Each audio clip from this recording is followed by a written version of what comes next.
What's up, friends? Happy Tuesday. Welcome into another edition of Rock Chalk Sports here on ESPN Kansas City and KansasNation.com. My name is Daniel Courtwright, and my co-host, Sean Kellerman, is still not here.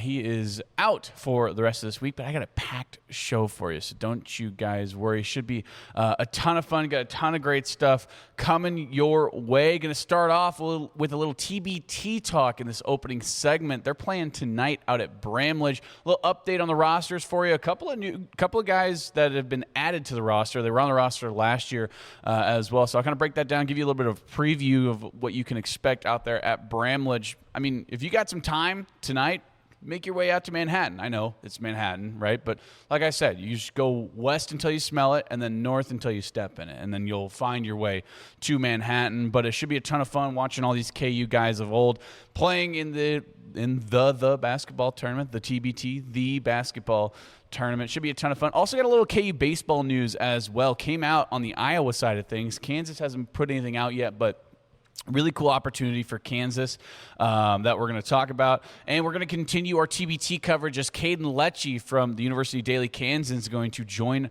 the show. He is our TBT insider. This has been his niche ever since he was like 12 years old. It's really the strangest thing, but I love it about him. So yeah, he's like all about the TBT, the basketball tournament. He should be out there as well. But yeah, going to get Caden's thoughts on the basketball tournament. He says this is the best time of year, and that's including Christmas and like Halloween. This is including all holidays. Caden Letsche swears up and down that this is the best time of year. So I you know what, take it with a grain of salt. I don't know, but that's just, we're all a little different, right? So I'll talk to him about TBT, maybe some other KU stuff going on in the world. Obviously, he works for the UDK, so get his thoughts on maybe some KU football stuff, upcoming KU basketball as well. So Caden Letsche is going to join the show, and then he's going to help me out with a draft. I'm not doing a top 10 today, A, because the well is running dry. I need more ideas. And then B, because it's the basketball tournament season. As Caden likes to say, it's the best time of the year. So I'm going to have him come on and do a draft of TBT-eligible KU players. We're going to pin our teams against each other. We're going to draft the perfect TBT team from former KU guys, the ones that are eligible. So you can't be eligible. I believe the rules are you can't be, like, currently playing. And I think you can be currently playing because, like, T-Rob did it last year where he was going to come and play. But you can't be in the NBA or like the G League or anything like that. So, like no Joel Embiid's or Andrew Wiggins or Steve Mikhailuk's, Christian Brown's, like that kind of stuff. Jalen Wilson. So, going to do a draft of TBT guys, pin them up against each other. After that, going to be hearing from a couple of KU football players, Bam Crouch, Tre'von McAlpine, David Santiago, and freshman Hunter Higgins, who I had a great conversation with. About 6 minutes of him. He was kind of the head of the snake in terms of, you know, starting the revolution is not the right word, but I'll use the word revolution of Kansas athletes coming to Kansas, right? Because for so long, for my entire life, if you were a good football player in the state of Kansas, you would go to Kansas State. Now the tide is shifting, and Hunter Higgins was kind of the leader in that, you know, kind of doing his own recruiting essentially for Kansas, getting a lot of those Kansas kids, and obviously this freshman class coming in this year is packed to the gills with all of this Kansas talent. So really kind of an untapped well for Kansas. Kansas hasn't really done that in quite a long time. Now they're starting to get more of these Kansas kids coming in, and Hunter Higgins, I had a great conversation with him about that as well. Also going to hear from KU interior defensive lineman Blake Herold, and then offensive tackle Connor Stroh. Had a great conversation with him about some KC versus Texas barbecue.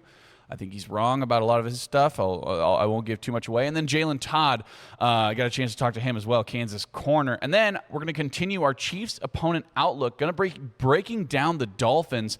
Really just an absolute overhaul in terms of at least skill position players. They lost Jalen Waddle. Tyreek Hill's not coming back. They are bringing back Devon Achane,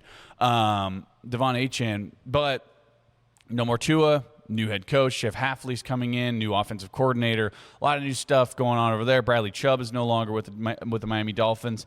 I think they won 7 games last year. I think they went 7-10 last year. I don't think they're going to be any better than that this year, so we'll certainly see. But it's in Miami, so you never know, and it's an NFL team, so things happen, whatever. But yeah, I'm gonna break down the Miami Dolphins. This is going to be week 3 for the Kansas City Chiefs. But let's start off here with a little KU baseball news. So this is actually interesting. This came out yesterday. Didn't get a chance to talk about it on the show, but Kansas is actually going to be taking on Iowa at the Field of Dreams, October 10th. So little fall ball for you. Should be a ton of fun. You're going to actually get your tickets right now. So if you don't know, if you're not aware, Field of Dreams, Kevin Costner movie back in the 90s. One of my favorite movies of all time, where Kevin Costner's a farmer and he has like a weird vision of like, they're like, build it and they will come. So he like plows his field and makes a baseball field, and the ghost of Shoeless Joe Jackson comes out and starts playing baseball. It's a great movie. I absolutely love it. And they've actually have this exact same Field of Dreams out in Dyersville, Iowa. It's actually not going to be played at the actual Field of Dreams because that's right next to it. They've actually built like a park, and I'm sure you've seen this because Major League Baseball, they'll play a game or two there every year. They actually have like built out stands and different things like that. But a really cool opportunity for Iowa and for Kansas to go out there and play at the Field of Dreams. Should be a ton of fun. Like I said, that's going to be October 10th at 1 o'clock. And again, just a really cool, opportunity, right? And you have a ton of guys who are going to be returning, and it's going to be great to see these guys out there in fall ball. They always play fall ball every year, and this past fall actually is kind of strange. Kansas, they actually wound up getting run ruled, I think, by Missouri. Or no, it wasn't Missouri, it was Kansas State. Drop a couple here and there or whatever, but obviously this is the time for guys to kind of build that team chemistry. But you're bringing back a majority of your infield, right? You got Dylan Schlotterback coming back. You have Cade Baldridge coming back. Augusto Mangarieta's back. Ryan Ritter, Mason Cook. I mean, the list goes on for this Kansas baseball team in terms of guys who are coming back, which, again, we keep on talking about this. This is kind of new territory for Dan Fitzgerald, at least in his Kansas tenure, which is the retention of players. Because more often than not, every single year, you're having a complete roster overhaul, and John Coyne and Dan Fitzgerald have done such a good job in terms of finding those diamonds in the rough and finding those different players at the JUCO level, like low JUCO level, and finding that talent, getting them into Kansas, giving them the resources available to get them to that next level, and he's done such a good job at that, right? You look at all of the JUCO transfers, all of the even like D2 and NAIA transfers that you've seen with Jordan Bach. Last year you had Jackson Hauge, right? A ton of guys who were at the lower level, whether that be JUCO, Division II, NAIA, whatever, bringing them into Kansas and really kind of twisting the sponge and getting all the talent you can out of them. And obviously it worked, right? Kansas was the top 25 team for the majority of the year, wound up hosting a regional and a super regional. They wound up losing to the eventual national champion, Oklahoma, which makes me feel a little better. Sean has a different opinion about that. To me, if you wind up losing to the eventual national champion, that means that your season went okay because you lost to the team that won it all, right? I think, but at the same time, like Kansas is bringing back a ton of talent. Obviously, they're losing Tyson LeBlanc. Got drafted in the second round to the Detroit Tigers. They're also losing Dom Vagley, who is the most dominant pitcher over the last 3 years at the University of Kansas. Maybe one of the most dominant pitchers that Kansas has ever seen, really. Also losing Brady Ballinger, Matisse Nayrol, losing a number of different guys. But you are retaining a ton of guys as well. So this would be a really cool experience. No word yet in terms of if it's going to be, televised. I would imagine it would be, just because of the fact that it is at the Field of Dreams and just like a really cool environment. They want to probably pump that up as much as possible. But a really, really cool opportunity here for this Kansas baseball team. Like I said, playing Iowa at the Field of Dreams. Hey, want to talk a little TBT with you? Some roster updates, some updates that I didn't get to yesterday. Just checked. And I guess they just added these guys by yesterday, right? Because I checked yesterday. They weren't on there yet. But a couple of nice additions here, kind of I don't know, fixing up the front court just a hair, because if you looked at the TBT roster, it was relatively thin at the front court, right? You had a 40-year-old Darnell Jackson. You also had Kevin Young, who's listed as a small forward. To me, Kevin Young is really kind of that power forward, could play the 5 if he wants to. You also had Andrew Orr, who plays the power forward position down there. But you are bringing in Jamari Traylor, 6'9", obviously played at Kansas for a long, long time, had an incredible dunk against Texas. Billy Preston, who we saw in an exhibition game, and then that whole saga went on, but still, it's cool to see Billy Preston. Last team that he played for was the Tijuana Zonkies, actually back in Mexico. 6'9". He's listed as a small forward again, kind of a stretch wing, so that'll be really fun to see him as well. So those are the 2 roster additions that you've seen, and really you got to think that those guys are going to be kind of rotating at that kind of front court position. I understand Billy Preston, like I said, is listed as a small forward, but Billy Preston played on TBT 2 years ago. I don't believe he played last year. Jamari Traylor also played for TBT last year and 2 years ago. Jamari Traylor's kind of been sort of a staple in terms of guys on this TBT roster, so it's good to see him back. So I'll kind of roll through the entirety of this roster. You have Marcus Garrett, obviously, last played for the Greensboro Swarm in the G League, Naismith Defensive Player of the Year.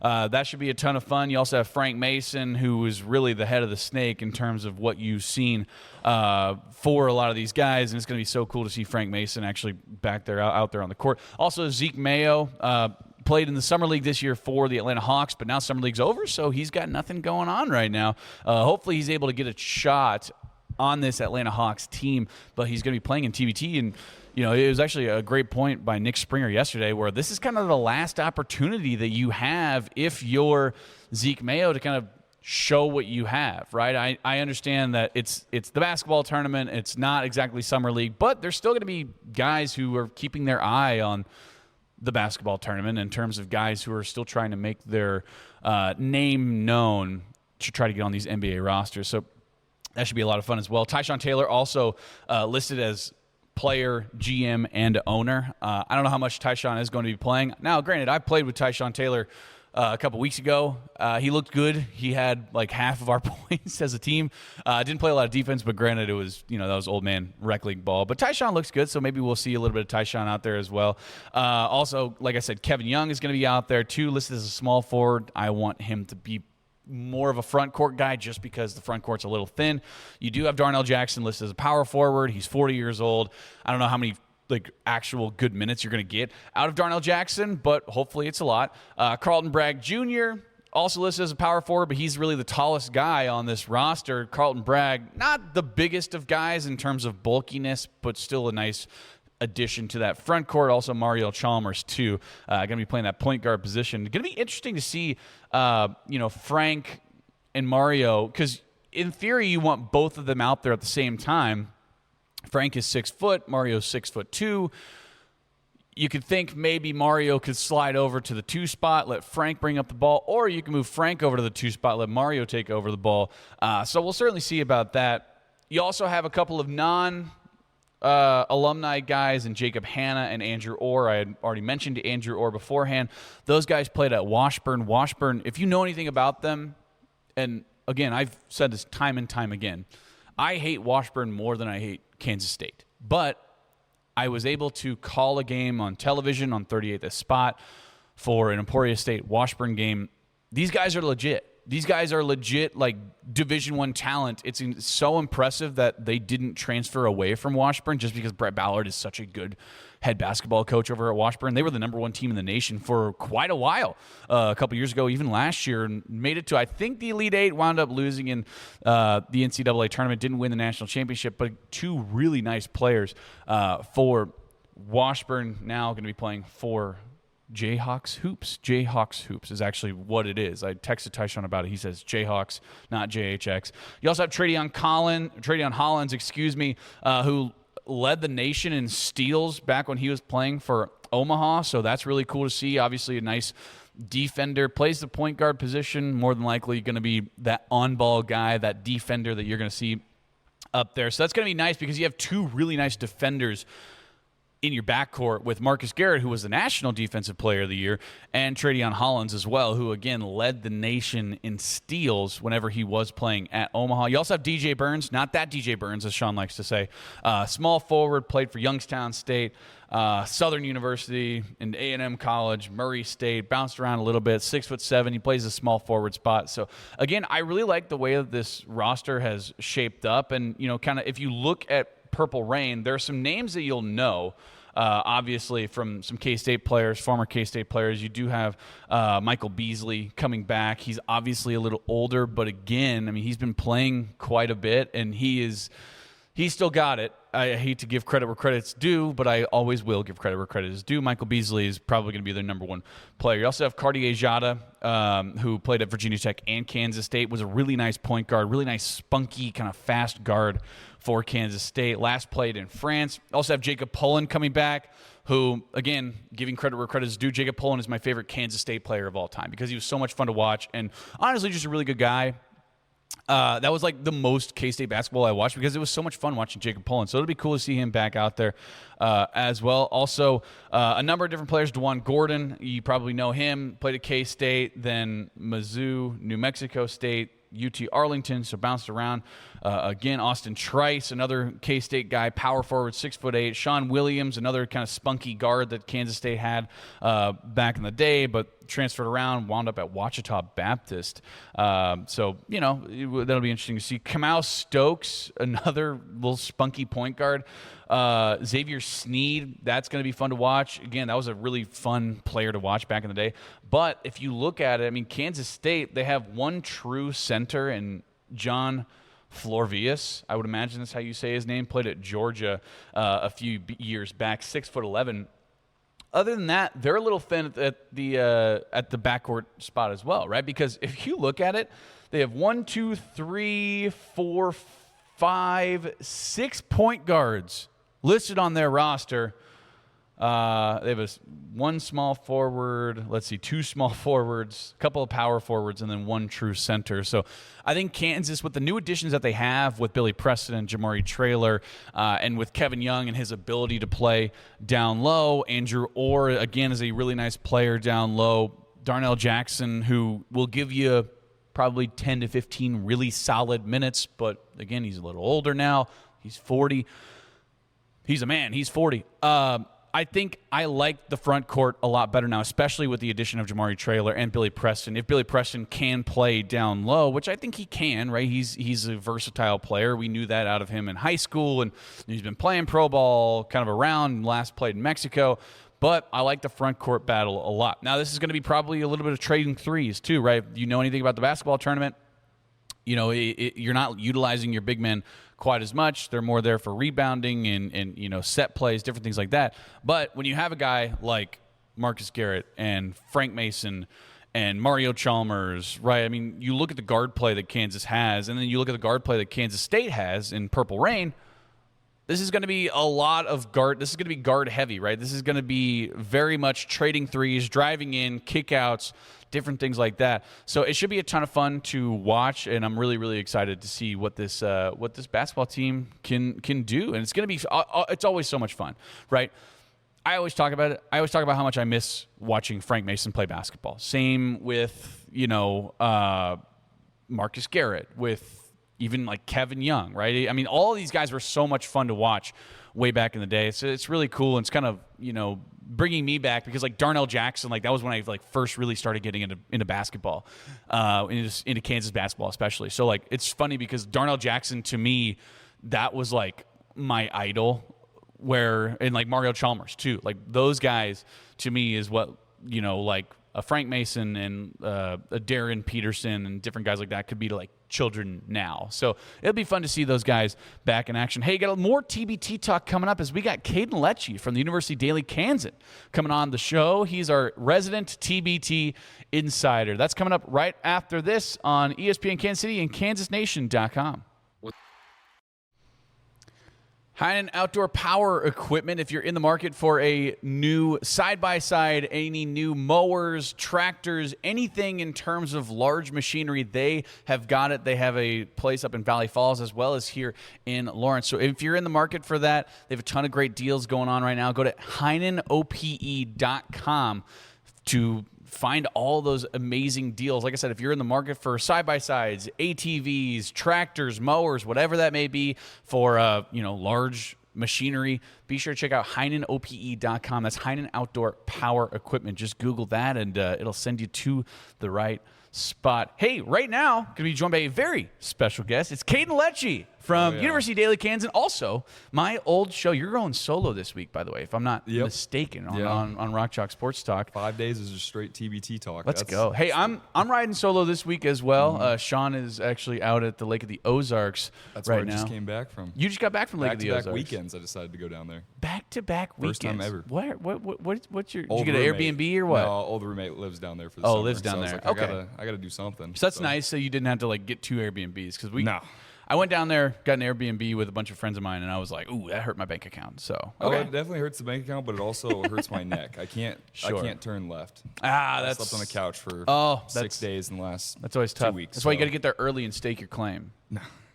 They didn't have an extra bed for you? No, Just it straight was- up, just a couch. Last weekend was the floor. This weekend was couch. So I'm upgrading. Okay, so Maybe yeah, next weekend will be bed. Who knows? Maybe you'll get a twin bed next time. Let's hope. Maybe make it 3 weekends in a row. I'm crossing my fingers.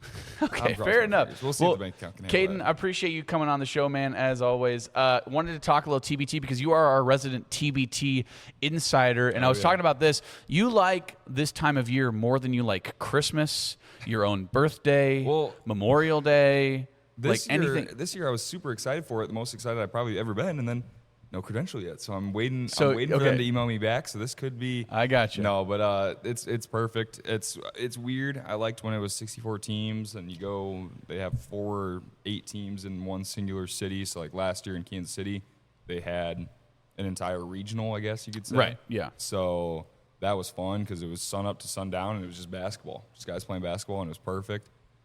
This year, obviously, they're doing the best of 3 series. So there's only 16, or there should have been 16 teams. There's only 6 teams in Vegas now. So there's only 14 teams in total. Okay. So no matter what happens, Kansas will have their best ever, or JHX or JHX Hoops will have their best ever finish. So I'm excited. I'm excited for tonight. It's gonna be fun. Yeah, absolutely. And, that was going to be one of my first questions is, this new format is so strange, right? Because you have the alumni side of things and you have the non-alumni side of things with, is We Are D3, do they have a team again? Because I know they were really good, but, what are your thoughts on this in terms of changing it? And do you think that this should go on? Because here's the thing. I'm with, Sean and I both agree on this. I love brackets. Yeah, that's the greatest thing in the world. But you're starting with a best of 3, which is kind of taking away from the bracket side of things. Do you like the new format? Do you think that this is where it should go, or do you want to maybe revert back? It's been a little bit of a challenge for TBT to kind of get all of these teams together, right? Yeah. There's only 14 teams right now where there used to be 64. Yeah, well, I think Frank Mason kind of said it best because it gives you time to not just go out there and play one game and you could be done. So, obviously, these guys haven't played together. Zeke Mayo has never played basketball in a competitive setting with Mario Chalmers until this week. So with a best of 3, it allows for teams to at least get one game under their belt to play with each other and have kind of that freedom to roam. But I think as a whole, 64 teams is so much better, so much more basketball. Right. It's all day they're playing. Nowadays, there's only 2 games a night. And we're in the first round, so what's that going to look like when it gets down to the later rounds? I don't know. I liked it because it was sun up to sundown, something to watch in the summer. Sure. But if they're gonna, I don't know. They made the prize $2 million this year, so instead of $1 million. That's the thing. They upped the prize too, which is. But then I'm also they cut the teams, which is almost doesn't coincide with each other because teams have to pay an entry fee. I think it's $150,000. Oh wow! It's a lot of money.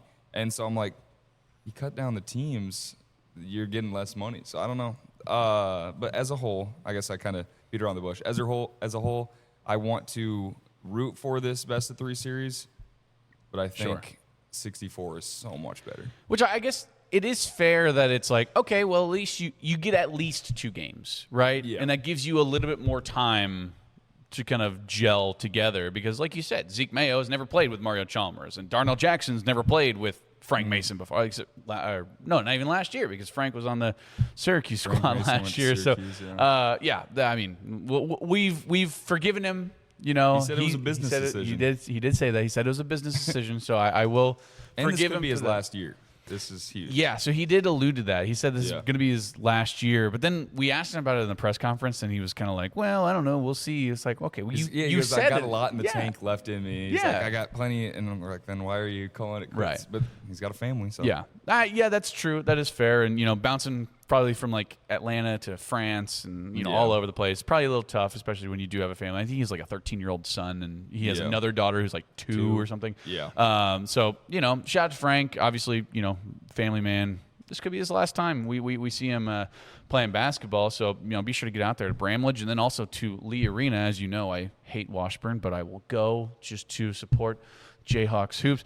Caden, give us kind of a preview in terms of how you think this roster is shaped up because, obviously it felt like everything kind of came together relatively last minute, right? I mean, you looked at this at least maybe like, what was it, a week ago probably? Yeah. You had 3 guys on the roster. Like, that was just insane. And then all of a sudden, you saw more and more guys, and then you saw Billy Preston and Jamari Traylor come on, Mario Chalmers. That was absolutely massive, right?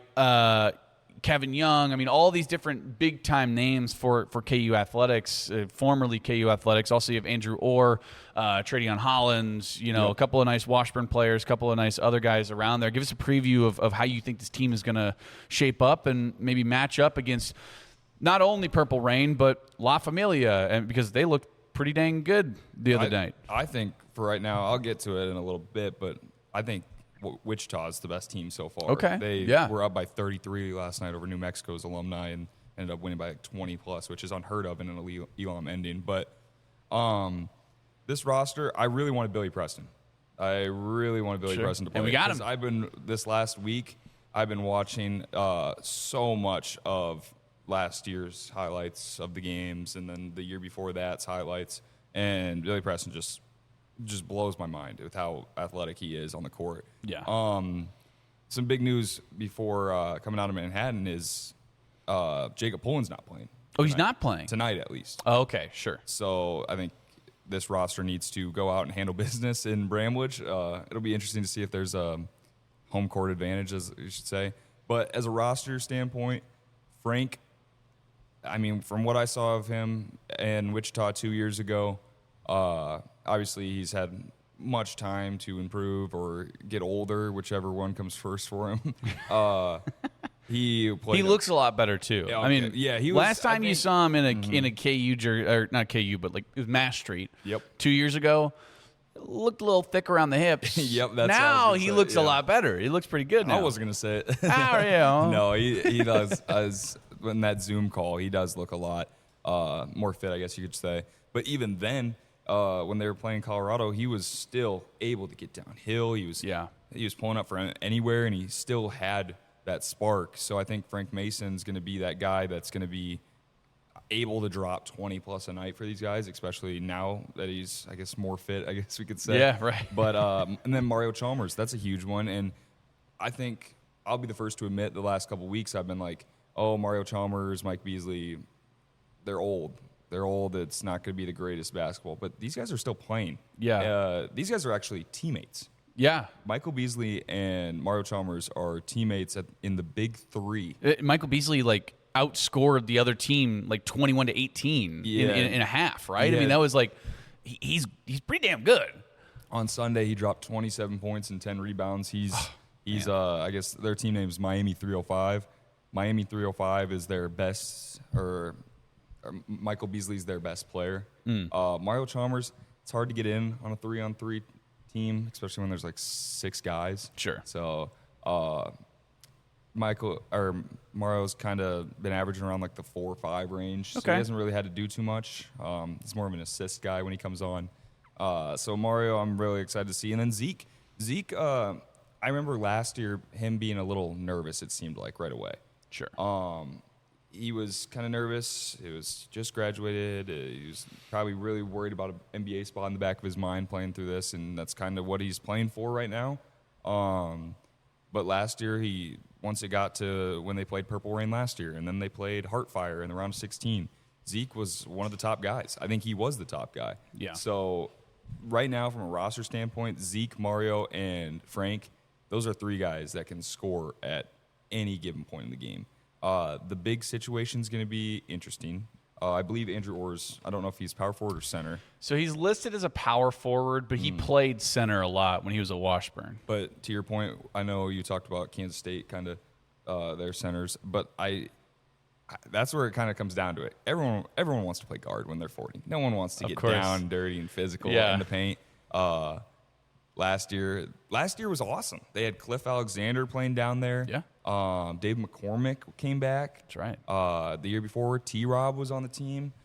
This year, it's kind of just been up in the air on who's going to be the guy that's going to have to stop someone in the paint, because that's more than likely where the game's going to come down to. Yeah, 100%. But to your point, as a roster, I think this is the best roster they've had in quite some time. Okay. Or ever. Well, I absolutely love that, man. I mean, some older guys, but also you have some youth down there as well. I mean, Carlton Bragg's still relatively young. Marcus Garrett's still relatively young. Obviously, Zeke Mayo, right? And I guess that was going to be my next question is youth more important in something like this as opposed to sheer skill sets, right? Because, like, we know, I mean, Michael Beasley is unbelievable, and maybe he's an exception to this, right? But, like, Darnell Jackson is 40 years old. Yeah. He was dominant in the 2008 national championship, right? He had a nice little NBA career, but he's 40, right? Where if you look at a guy like Zeke Mayo, fresh off the summer league, still trying to make a summer league roster, I mean, how important is it for the young guys to kind of get more involved in this? I think it just depends on how much that certain type of player has been playing. Sure. Because, like, I want to say Chalmers is going to be very, very fit, but in a 3-on-3 league, you're only half court. Yeah, it's half court. Yeah. So that'll be interesting to see. Michael Beasley, on the other hand, he might be conditioned. I know a couple weekends ago he was boxing or MMA fighting Lance Stevenson. Okay. So that was certainly something. But to your point, I think, you didn't see true? that? No, Johnny Manziel was like the main event. And, what? Michael Beasley got choked out by Lance Stevenson.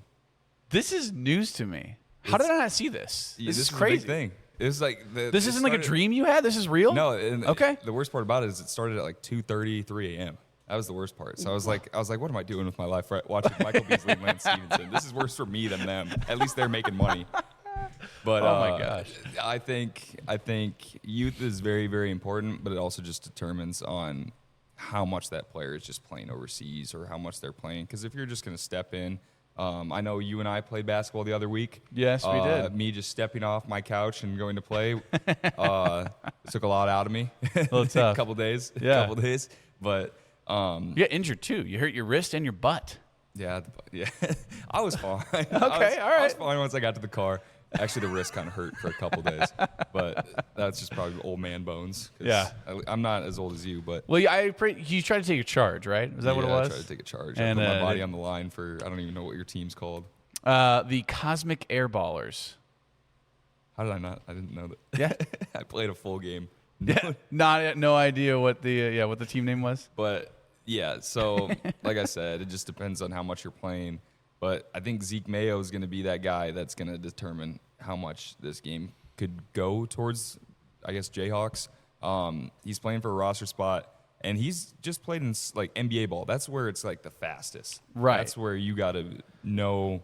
He's coming off of like a very competitive summer league spot where it's like all these guys are trying to make NBA rosters, so everything is so much faster. So like that's why I think Zeke is really going to be like maybe the. I'm really hoping they make it far and Zeke plays good. Yeah. I don't know if we're going to get one or the other or if it coincides together. Yeah. But I think Zeke, like I said, is going to determine how far this goes. Yeah, for sure. Caden Letsche, UDK, and Rock Chalk Sports Talk right here on Rock Chalk Sports here in ESPN Kansas City and KansasNation.com. Wanted to ask you a little bit about just some KU football stuff. Obviously, you cover Kansas football and basketball as well. Just your overall thoughts in terms of, what you think this season is going to look like. We talk a lot about ceilings and floors in terms of roster, but also the quarterback battle is continuing to heat up, and we still have no inkling of who it's going to be, right? I mean, just your overall thoughts in terms of KU football. Well, I know CBS Sports released a prediction. I think it was 3-9 with wins over UCF, Long Island, and Middle Tennessee. Okay. So, and then I saw another one that was 4 wins. Okay. So it's kind of that 3 to 5 range. I think 5 is probably where a lot of people are like, that's going to be too much. But I'm an eternal optimist. I can always talk myself into 12 wins. Exactly. That's what I'm saying is going into this year, all I'm thinking is the last time people said that a team was going to be this bad, which I'll get to why they think it's going to be bad. But they ended up winning 6 games. They ended up having college game day. They ended up having a bowl game that was incredible. And they almost beat an SEC team. That's at that time. But I think the reason why people think it's going to be bad is there's just so many questions up in the air. Sure. You don't know a starting quarterback. Running back, you think you know. I mean, it's just Kansas as a whole is just completely turned upside down. This is the first time in quite some time where there wasn't every single position where you knew who each guy was going to be. Right. The last couple of years, running back hasn't been a problem. Sure. Running back, we knew who was going to go in week 1. Quarterback, Jalen Daniels last 5 years. Yeah. But then to your quarterback thing, Lance talked a lot about it at the media days, and I'm sure he probably got asked way more off camera who that starting quarterback was going to be, and he said they'll name one when it's time.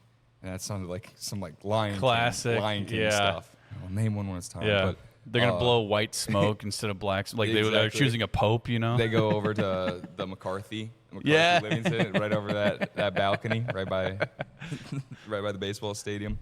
But I think it's just going to be Cole Ballard. I think there's going to be, unless Isaiah Marshall does something that's going to be just incredible in practice, I think they're going to be Cole Ballard out there. But then their first game of the year is against Long Island. Right. So that's a very good, and not to... We could see both. Yeah, not to throw shade on Long Island, but that should be a game Fins that up. Kansas... Fins up. That should be a game that Kansas wins very, very... I don't know if I want to say easily, but that should be opportunities for both of them to play. Yeah. And showcase. You can even say that could be an opportunity for Chase Jenkins to play too. I would hope that anybody and everybody is able to get into that game because if we start off the year with a very close game against Long Island, it's going to might be a long season. Well, then who you have next is Mizzou. Mizzou. I mean, obviously they're coming into town, and you're like, Well, what they always say is if you have 2 quarterbacks, then you have none. And so I'm really, really crossing my fingers that for the first couple weeks, it's not, all right, let's throw out this person for a couple of drives, then we'll switch to this person. So the Mizzou game doesn't feel like a trial and error type of game where you're like, all right, let's try this guy here and this guy here. It's like, no, you need to know because this is a big-time SEC team coming into your house. And obviously it's your biggest rival too. And I think with Cole Ballard, I think you know what you're going to get. Yeah. You've seen him year in and year out. He's always there. Obviously, Jalen Daniels has just been above him, so he hasn't been able to play as much as he possibly could if he went to another team. With Marshall, I think the ceiling's still yet to be known. That's kind of where it's gone. And so in Lance's eyes, do you want the guy? He said he wants the guy that's going to be consistent day in and day out. Sure. Cole, is going to be consistent. Marshall, he could be consistent, and he could be even so much better. That's where the question comes into play at who you want to start. Yeah, certainly makes sense. Caden Letsche, University of Daily Kansan, and I guess you're not at the UDK anymore because I'm old. You're officially graduated, man. RCST. Shout out to RCST, man. That's man. That was. But you're not getting up to my age. What are you? 22? Yeah. I'm about 15 from you. I just turned. Oh my gosh, this is ridiculous. He always makes fun of me for being old. Sean is the actual old one. He's 35 years old. No. Still, no. Sean has a youthful spirit about him, though. So that is good, I guess. I always thought Elijah was like 28. Yeah, Elijah would be a great old man someday. He's out there farming corn until last year. Yeah, Worked together for 2 years, and just I was like, he's younger than you. Yeah, it's crazy. Did not know that. I know.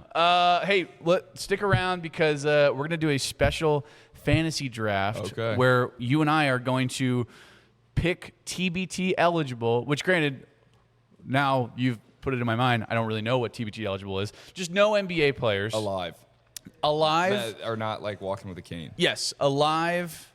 Well, I mean, they could be eligible, yeah, right? They're eligible. Yes. So alive former KU basketball players who are not in the NBA right now. We're going to be drafting that for our dream TBT teams. That's coming up after this. First, I got to tell you about Crown Automotive. Crown Automotive over in my neck of the woods, South Iowa Street. If you're in the market for a new or used car, be sure to check out crownautomotive.com or crownmotorsvw.com. Tiguan's, Taosas, Jettas, those VW electric buses, which are really, really cool. Camrys, Corollas, RAV4s, Tacomas, Tundras, you name it, they've got it. And if those aren't your jam, they have a whole line of used cars as well. The friendliest sales staff here in the tri-state area. Everybody's so friendly over there. Yeah, I'm talking tri-state. I'm talking Nebraska, Missouri, everywhere. All right? They're so friendly.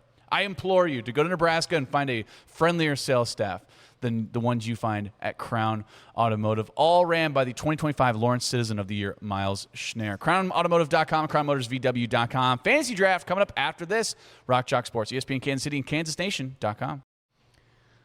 Welcome back into Rock Chalk Sports here on ESPN Kansas City and KansasNation.com. I'm going to tell you about Central Bank. With Jayhawk checking from Central Bank, Jayhawk fans can carry their pride wherever they go with the official Jayhawk debit card. It's a simple way to show school spirit every single day. Central Bank, they're proud to support their traditions and communities that bring people together, and as the proud community banking partner of the University of Kansas, Central Bank is committed to serving Jayhawk fans with banking options designed for real life, on campus, at work, and everywhere in between. You can learn more about Jayhawk checking and the exclusive Jayhawk debit card at jayhawkchecking.com. That's jayhawkchecking.com. Central Bank, the proud community banking partner of the University of Kansas, member FDIC. Caden Letsche, we are now going to do a fantasy draft. I got to pull up my my special notes just so I can keep track of all of this. But we're doing a fantasy draft, not even a fantasy draft. I guess this is a fantasy draft.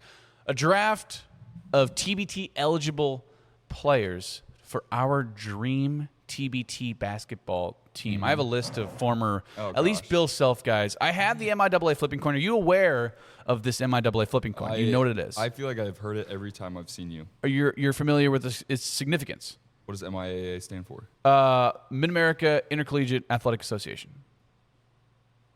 So it could be the MAIAA, but it's the MIAA. This is from September 5th, 2019. It's from the only game I ever got meaningful playing time in. It's against Northeastern State. I played in 3 snaps. 2 of them were victory formation.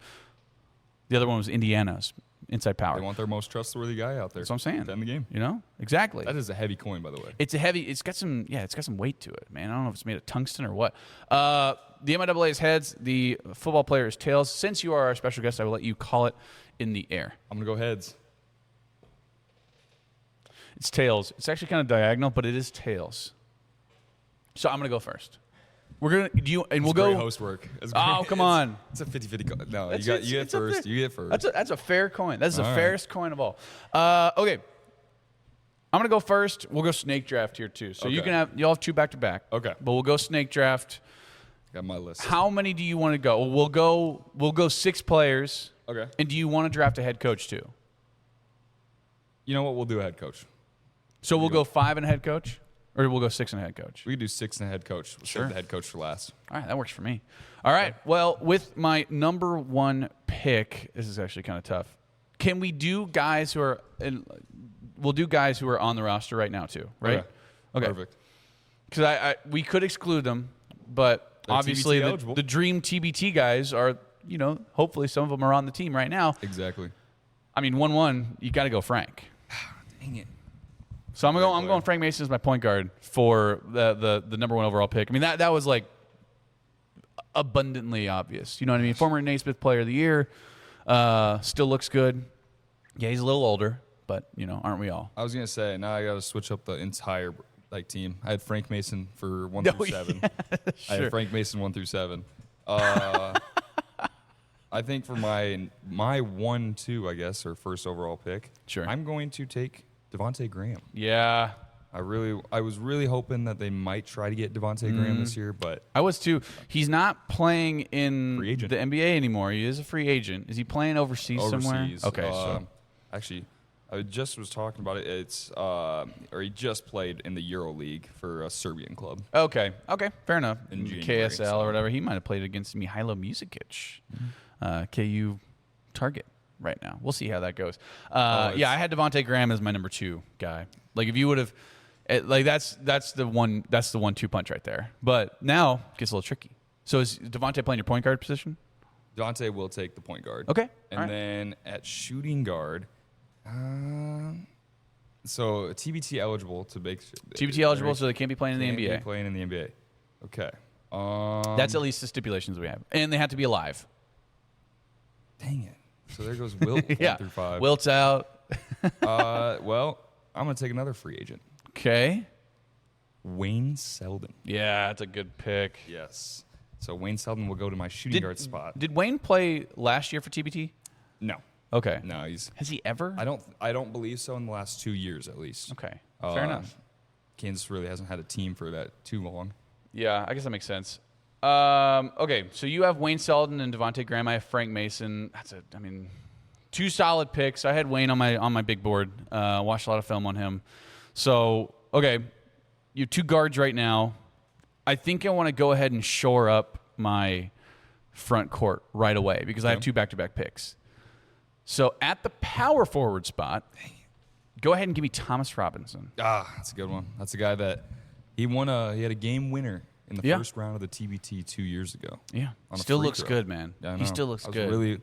They were hoping they were trying to get him, but obviously a lot of these guys have some like current commitments. So it's not just like they're like, I don't want to play for Kansas. They're obviously busy. T-Rob's still playing somewhere. I think he was in Puerto Rico or somewhere like that. Yeah, most of the I know time. last year he came late, or he was going to come late, but then wound up not because Kansas wound up losing before he was able to join the team. I like T-Rob at my power forward, even though he's can play both. I right? really hope you don't take this next guy because that's who I'm going for. I think you know who I'm going with, and this is Frank Mason actually alluded to the fact that they were going to try to get him. They wound up not getting him. Give me Udoka Azubuike. That's such a good pick. That's like I said. There's a lot of guards. Yeah, but I wanted to. Nobody wants to play down dirty in the paint. I feel like the bigs can get a little thin, right? So like that's the thing. I got the 2 probably best bigs right now in terms of my TBT team. So there's a lot of guards out there that I think you can kind of share it a little bit. Yeah. So, I mean, I have Frank, Thomas Robinson, and Udoka Azubuike. That's pretty damn good. I feel confident. I feel good about that one. I forgot about Udoka. I didn't forget about him, but my center, I only had one thing and one guy on my mind this entire time before, and I thought about almost taking him 1-1. Are you taking him right now? I'm going to take him based on his performance from last year. Okay. David McCormick. Yeah, okay. David McCormick looked. I don't know what it was, Dan. He should have won, by the way, 2022 MOP. Final Four MOP. This dude looked so much better than every single player I saw out in Kansas City last year during that tournament. I was amazed. I was like, this dude is going to be the Hall of Fame of TBT. Sure. Speaking of TBT, did you see Wichita State has a banner now in their building? I did see that. So if KU wins one, shout out. Do we put one in the field house? I don't. I think we can put it in maybe the concourse. Yeah, that's right. I know like the WNIT banners in the concourse right now for the women. The WNIT banners in the concourse right now. I think there's some spots for it. I'm sure. Maybe not next to the national championship banners, but we'll put it. We'll figure it out. Put it somewhere. I'm trying to think. Not to discredit the TBT, but we can figure it out. We'll put it somewhere. We'll figure something out. Yeah, we can put it somewhere. Okay, so you have Dave McCormick. He's playing the 5. Yeah, okay. And then I'm gonna. I don't know this other big position. So actually, I'll put McCormick at the power forward because I'm gonna take a center now. Okay. You're gonna have an old guy. You always gotta have one. Sure, gotta have an old grizzled vet, the Udonis Haslams, if you will. Jeff Yeah, Jeff Withey. Jeff Withey will be my center. I looked at him. I said if you would have taken a Udoka, I would have taken Jeff Withey. I mean, all-time leader in blocks for a NCAA tournament, I believe, 2012. Also, I mean, he's all-time leader in Kansas history in blocks. Block percentage, these are two blocks per amazing game. teams. Yeah. All right. I mean, we got a nice little thing going on here. So you have Devontae Graham, Wayne Selden, David McCormick, Jeff Withey. I have Frank Mason, Thomas Robinson, Udoka Azubuike. For me, God, there's a lot of guys that I can kind of pick from now, but I need guys to fill up the stat sheet, and I just need some shooters. Yeah. So give me a guy who we talked about in the previous segment that I think is going to be that number one guy. Give me Zeke Mayo. That's a good pick. It's a great pick. I mean, that's going to be like a classic, like pick and pop. Like, yeah, I'm closing my eyes, I'm envisioning it now, and I'm probably going to see it tonight.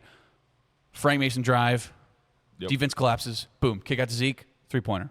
That's going to happen 20 times. I'm really hoping, because the last 2 years there's been at least one major crowd pop every single game. Either it was Zeke Mayo, Frank Mason the year before. Yeah. There's been one where it actually feels like you are playing at home and it's a sold-out arena. Sure. It'll be interesting to see this weekend, though. Yeah. Or this week, at least. I think Bramlage is going to be kind of popping. I think Washburn, Lee Arena is going to be popping as well.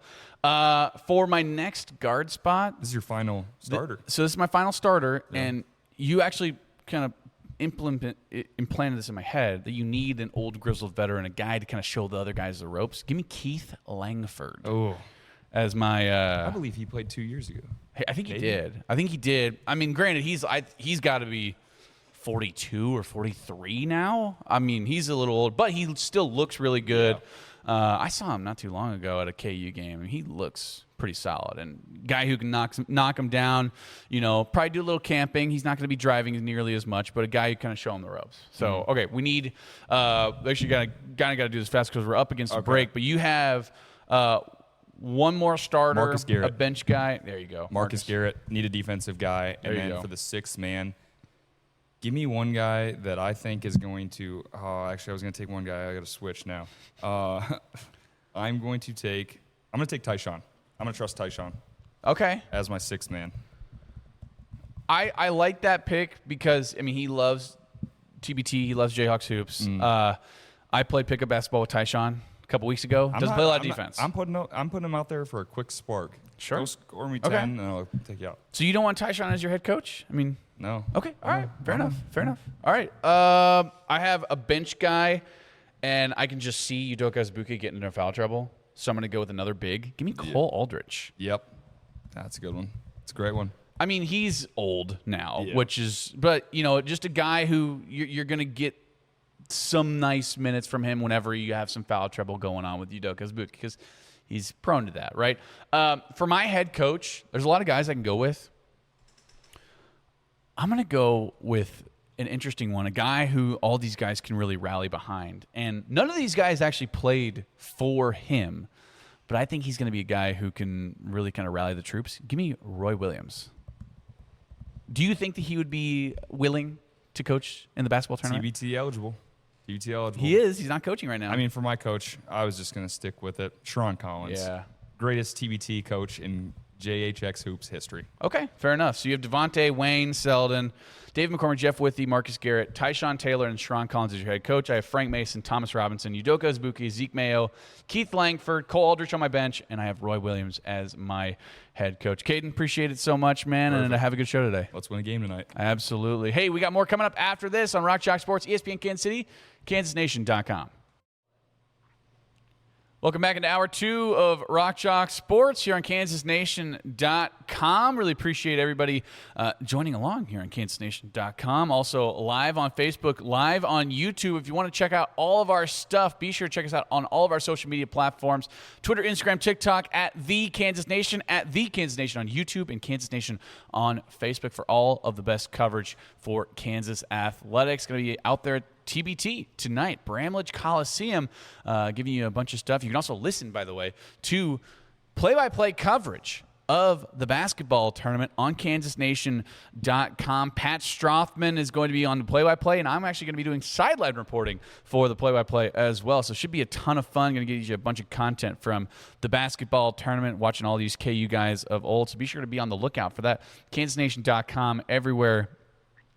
You can find us on all of our social media platforms as well. Hey, got a chance to sit down with a bunch of KU football players at the Good Games Meet the Team Tour over this past weekend. Got a chance to talk to Tre'von McAlpine, transfer over from Tulane. Talk to him about playing in a college football playoff and, maybe what he could bring from that experience playing in such an illustrious kind of thing like that, and should be a nice addition for this Kansas football roster. So here's my conversation with Tre'von McAlpine. Hey, what's going on, guys? Daniel Courtwright here with Kansas Nation. We're at the Good Games Meet the Team Tour event at the Kansas Indoor Facility. I'm next to Tre'von McAlpine right now. Transfer from Tulane, defensive tackle. Appreciate you taking some time out of your busy day. I know you were out there signing autographs for some kids. How cool is this event going on right now? No, I just want to say thank y'all for having me. It's nice to have all the kids from Lawrence out here, seeing them have a good time. It's like a little community today. It's fun to see everybody out here with their parents. Yeah, it's absolutely amazing, and it's really what a cool event. All these local kids being able to kind of see their heroes, right? I mean, I was one of these local kids at one point, and getting to meet some KU football players. I'm sure it's a dream for all of them. So I'm sure they appreciate it as well. Obviously, your transfer coming in came over from Tulane. How are you settling into Lawrence so far?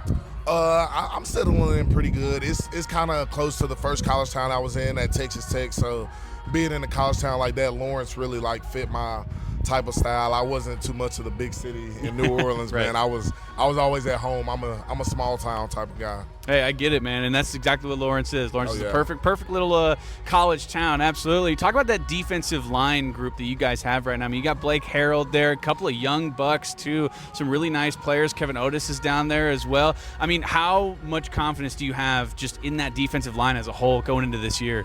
I think this year will be one of the most confident I've been in my defensive lines past years. We had a really good one at Tulane, but this year I feel like the versatility that we got, like you mentioned, Blake Herold, our other guy, Marcus Calvin, those are going to be the two guys that are really stepping the way. They're going to be the ones for us. And then, like you said, Marcus, Kevin Otis, he'll be coming in and as a transfer, but we also got Iman Smalls. Yeah. Really excited to see him up in the middle.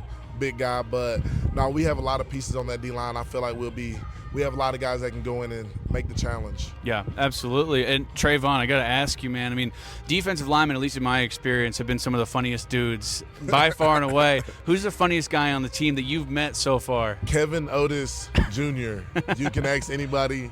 He is the craziest, most hilarious guy we got on the team by far. Okay. He takes the cake. Fair enough, man. Fair enough. Ever since you've been to Lawrence, obviously there's a lot of good eats here, but what's your go-to spot so far? My go-to spot is definitely Johnny's Tavern. Okay. Me and the D-line. Are you an original guy or West guy? There's two of them. The West guy. Okay. I take the D-line there all the time.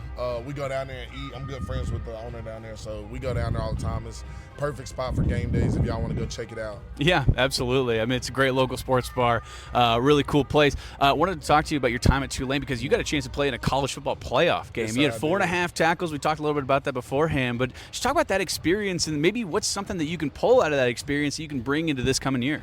Most definitely the most exciting thing about it was playing in a championship game. That feeling is none to match. It's it's a different feeling. Going into a regular game, it's that, but when you're going into that championship game, knowing you're playing for something a little bit bigger, it's a ring on the line. It was the most magical thing ever. And we was at Tulane, probably 20,000 fans. It's nothing compared to the booth. It's nothing compared to that. But that and playing in the playoffs was just a great experience. I think one thing that I can bring here is we was at Tulane, obviously, we had athletes, but we didn't have the resources that we have here at Kansas and as many athletes. I was just trying to tell all the guys, if we did it at Tulane, man, we can do it here at Kansas. The Big 12's wide open.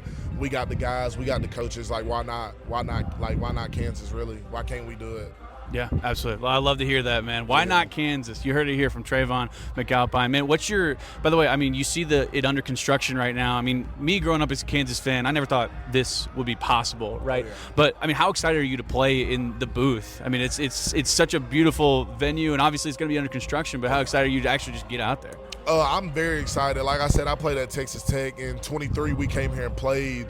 Oh, yeah. booth So was you've seen nothing. the It was So you nothing saw the old like one, right? It was nothing like it was today, but I'm very excited to get out there. I've heard all about the fans, like I've seen them for myself. But this type of atmosphere, I think it's one of the best in the Big 12. I just want to see all the Jayhawk fans out there come ready to support us when we come play our first game. Yeah, absolutely. Tre'von McAlpine, really appreciate it, man. I'll let you get back to it. No, thank you. Thank you for having me. Yeah, absolutely. That was my conversation with Tre'von McAlpine, transfer from Tulane last year, 35 total tackles, 21 solo tackles, also had a sack. He had 1.5 sacks back in 2024. Really one of the best transfers that Kansas got in the transfer portal, dealing with a little bit of injury, but hopefully we're able to see him for this upcoming year and, kind of be one of those stalwart guys. And he is actually going to get another year of eligibility as well under the new 5-and-5 rules. So really hoping that, he's going to be either A, healthy for this year, or B, come back to Kansas for the next year, because you're going to be losing some guys as well down there in the trenches. But obviously a big-time get for Kansas. He's 6'3", 305. The dude's just a monster down low. So we'll certainly see how everything progresses for Tre'von McAlpine, but a really great conversation that I had with him. Another great conversation that I had with another transfer into Kansas, also on the defensive side of the ball, is Bam Crouch. Transfers over from Boston College, former captain of the Boston College Eagles, now with this Kansas football team, a big, heavy hitter, just one of those guys that you look at him, you go, oh, yeah, that's a linebacker, right? That he's got the demeanor about him, the body, the build. So really excited to see what we can get out of Bam Crouch this year. So here's that conversation with Bam Crouch right now. Hey, what's going on, guys? Daniel Courtwright here with Kansas Nation. We're at the Good Games Meet the Team Tour right now in the KU indoor facility, and right next to me I got Bam Crouch, transfer linebacker. Excuse me, I was just talking to Yasin Willis, running back, but transfer linebacker here for the University of Kansas, coming over from Boston College. Bam, thanks so much for taking some time out. Really appreciate it. Got to know your thoughts on this KU football team so far. Just obviously learning a new system, but how are you settling into Lawrence right now? No, it's been a good experience, transferring in from Boston College. I got to learn the city of Lawrence a lot over the summer, building bonds with my teammates, my new teammates, and with the coaches. But, all I can say is that we just excited for this year. We got a good schedule, good couple of teams we got this year. We get to play in London, and I know it's my first time playing in the booth this year, so I'm really excited for that. Absolutely, and you didn't get to see the old booth. I grew up a Kansas fan, so seeing something like this, it's something that I could have never even imagined, but so much has gone into the football program. Is that something that you could kind of feel and see whenever the recruiting process was going on? Yeah, no, for sure. That was a big thing. They was telling me about the new stadium and things like that. And even when you're walking around Lawrence and going out places, like, I feel like that's a number one thing people bring up is, are you excited to play in the new stadium? And I tell everybody, of course I am. I never played here before, so I'm looking forward to see what all the fans doing when it comes to the season. Yeah, absolutely. And question about the London game, you brought that up. Just how amped up are you for this? This is going to be the first college football game ever played at Wembley Stadium. You ever been outside of the States before? I've been outside of the States before. I've been in Mexico, but not London. London is that's a different part, but I'm excited, man. It's going to be a crazy trip, good experience. I'm very blessed to be able to do that, and we look forward to going out there and put on the show. Not just even going out there just to experience London, but we're also there to play football. So we all looking forward to that. Absolutely. For sure. I appreciate it, man. Well, you're new to Lawrence. I asked Yasin this. I want to ask you this. What's your favorite go-to restaurant here in Lawrence? Obviously you're probably trying a whole bunch of different things, but where's your go-to spot right now? My go-to spot, I'll probably say Slim Chicken. Slim Chicken. All right. I had some earlier today. Fair enough. Okay, fair enough. Right on, man. Well, I appreciate it. Well, hey, thanks so much. I'll let you get back to it. We're here at the Good Games Meet the Team Tour here at the KU indoor facility. That was Bam Crouch. Thanks so much, guys. There's going to be more coming up next. For sure. Appreciate it. That was my exclusive interview with KU transfer linebacker Bam Crouch at the Good Games Meet the Team Tour event. Really exciting stuff coming out of him. And again, one of those guys who was a former captain at an ACC school, winds up, not playing a lot the year after he was a captain. So he finds his way over to Kansas. Really excited about him, kind of beefing up that linebacker room. Going to see a lot of great stuff out of him. Also got a chance to talk to one of the key freshman. Don't know how much we're going to see from him this year, but really excited to see what he can provide in the future from Maize South. Hunter Higgins, who I talked about it, kind of was the leader in terms of getting a lot of the Kansas high school athletes to wind up committing to the University of Kansas. Takes a lot of pride in that. I was able to talk to Hunter Higgins a little bit about that as well. So, I mean, it's a great interview that I had with Hunter Higgins. Let's go ahead and hear that right now. Hey guys, what's going on? Daniel Courtwright here with Kansas Nation. We're at the Good Games Meet the Team Tour right now at the indoor facility, and I'm here with freshman defensive end Hunter Higgins. Really appreciate your time, man. Got a great thing going on right here with the Good Game. I saw you over there taking pictures with a bunch of kids as well, and I'm sure you probably know this as much as anybody, like me being a former one of these kids running around. Like, this is a really cool event for Lawrence. Yeah, and kind of when all the players walked in together and just kind of to see what we were, getting into for the next couple hours, we were all just kind of like caught off guard. Like, man, this actually is really cool. Like, yeah. Kind of jealous probably. Like, yeah. That we wanna be doing this stuff. So yeah, it looks like a lot of fun. And yeah, even though I've been doing the pictures and stuff, just looking around, just seeing everyone, it's nothing but smiles on faces, and so it's good to see. Yeah, absolutely. And want to talk to you about that because you're a Kansas kid as well. You went to Maize South, you early enrolled. How are you settling into Lawrence right now, and how much pride do you take being a Kansas kid coming into Kansas with all these high expectations? I mean, I really took that pride even before I got here, to be honest with you. As soon as I committed, it kind of just became this persona that I took over and really believe in. Is just like, I want to make this place as good as possible, and since I'm here, why not do that, so going all in on just making this place as good as possible. But yeah, there's a lot of pride that comes with it being my home state, and every time I look at my jersey and see the logo, it just like keeps reminding me that this is where I'm from, and just kind of makes it feel like this is where I'm meant to be. Yeah, absolutely. And you kind of were the head of the snake, if you will, in terms of recruiting a lot of other Kansas kids in your class as well. I mean, for me growing up a Kansas guy, it felt like all the great high school players from Kansas would go to Kansas State. Now the tide is shifting, I guess. I mean, talk about that kind of impact that your freshman class has had in the University of Kansas in high schools in Kansas.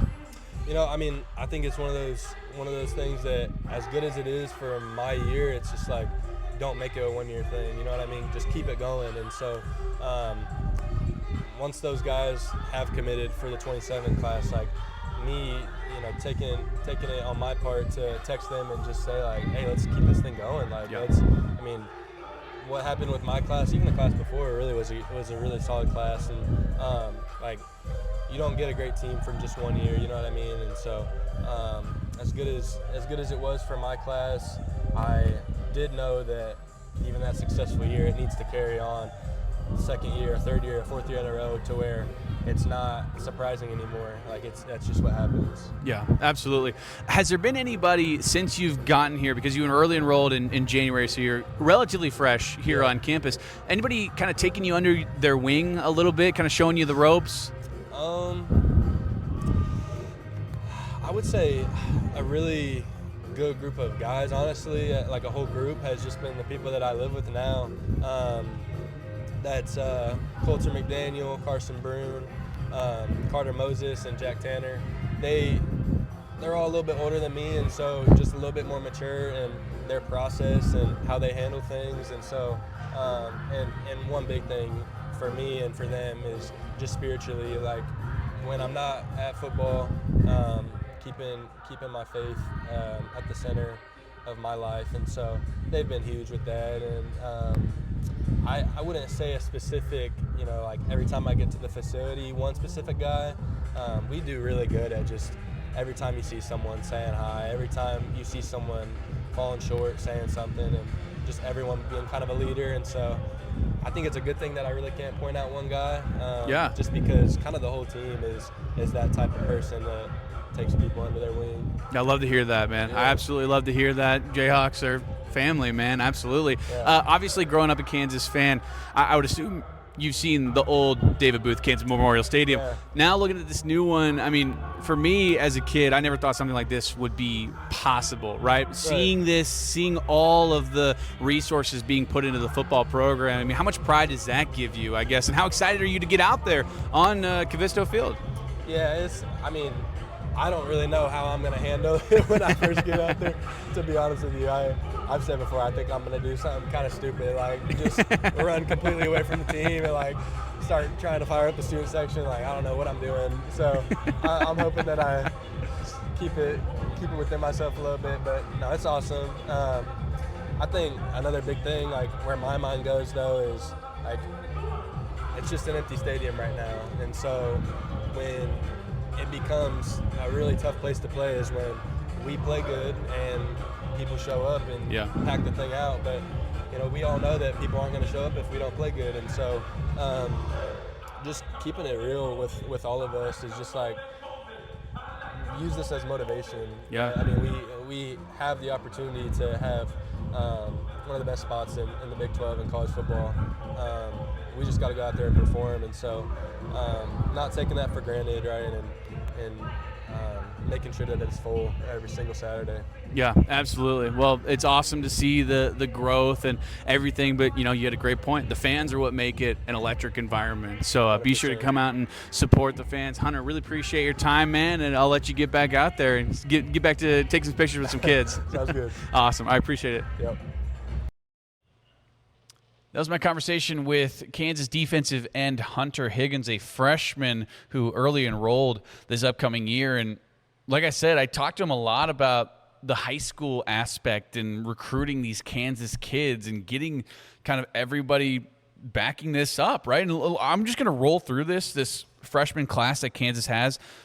All these Kansas kids. You have Nate Sims, wide receiver, 3-star guy by Rivals in 24/7 out of Ottawa, Kansas, right? Tyron Parker, another 3-star kid, another 3-star wide receiver, 6'3", 185 pounds. Shawnee Heights, Topeka, Kansas. Caden Snyder, 4-star by Rivals and 24/7 Sports, 6'6", 290 out of Salina Central High School. Jalen Mason, 3-star quarterback out of Wichita Northwest.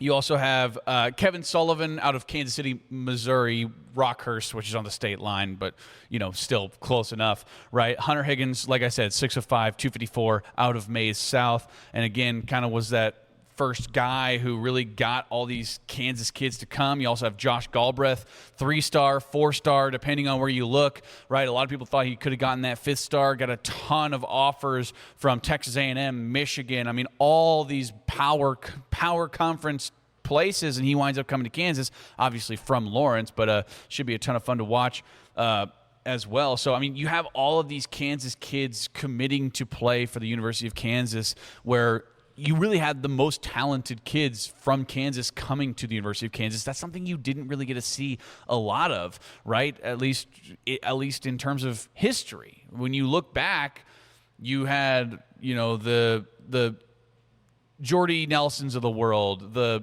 Darren Sproles of the world, like all these, and I'll even go as far to say like Isaiah Simmons, you know, Xavier Kelly. Like there's a number of different kids who come from Kansas who would either go to Kansas State or go elsewhere to Clemson or Alabama or different things like this. Whereas now you're retaining the in-state talent because there's such an untapped well of potential from Kansas high school athletes. And I think Kansas did a great job, and Hunter Higgins is kind of the front runner in terms of leading that charge. Hey, also got a chance to talk to another defensive end, David Santiago, transfers over from Michigan State, had a nice career over at Michigan State. Talked to him a little bit about some Big Ten stuff, and talked to him about how he's settling in here at Lawrence. Let's hear from David Santiago at the Good Games Meet the Team Tour event. Hey, what's going on, guys? Daniel Courtwright here with Kansas Nation. We are here at the Good Games Meet the Team Tour event at the indoor facility here at the University of Kansas. And right now, I'm sitting next to David Santiago, transfer over from Michigan State, defensive end. Thanks so much, man. Really appreciate it. Talk to us a little bit about what we got going on right here. Yeah, it's a great event. We got a bunch of kids.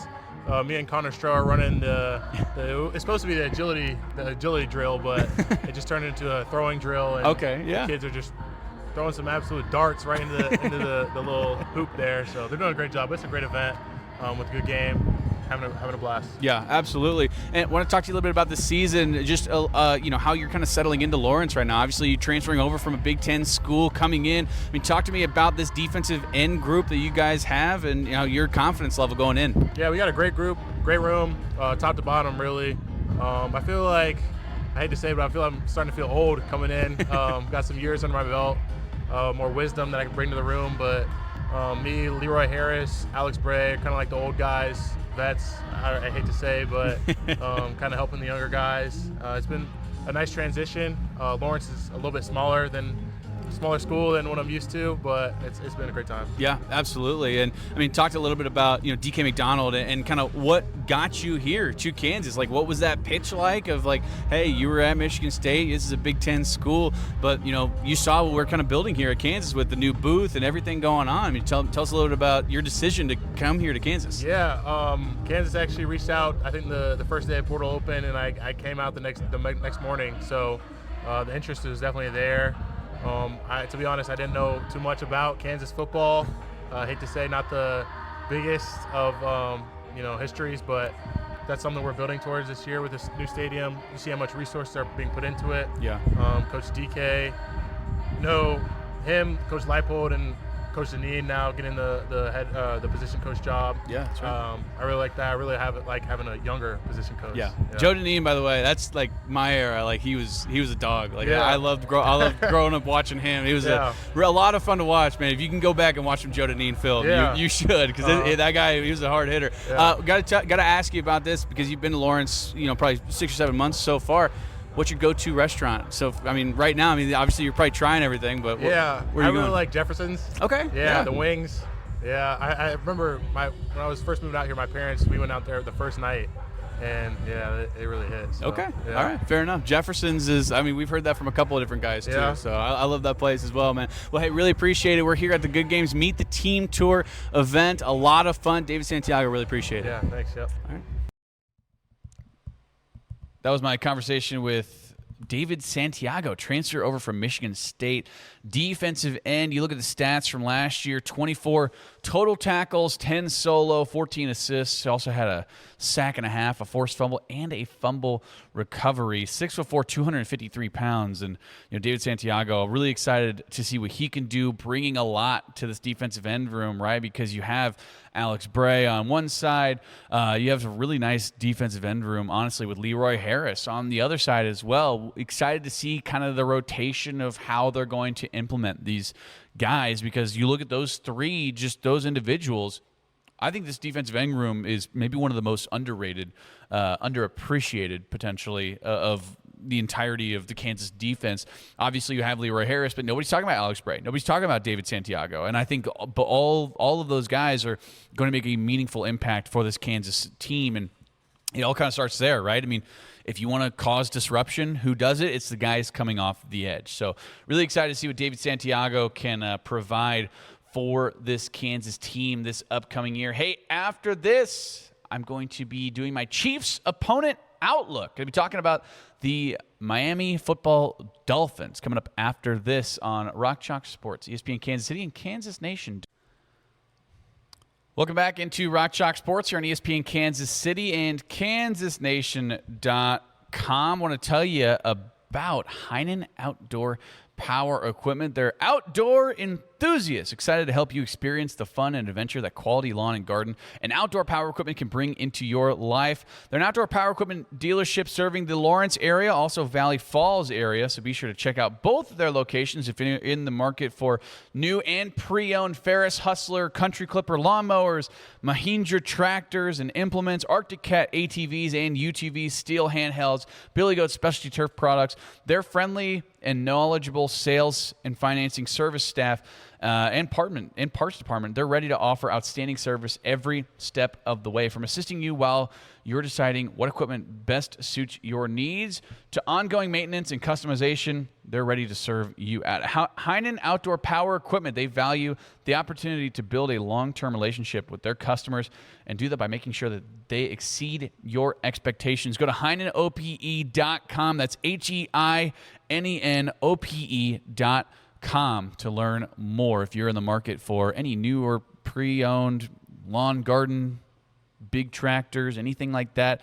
They have exactly what you need. All right, let's talk a little Miami Dolphins. As the Chiefs, they're going to be taking on the Miami Dolphins week 3 in the NFL season.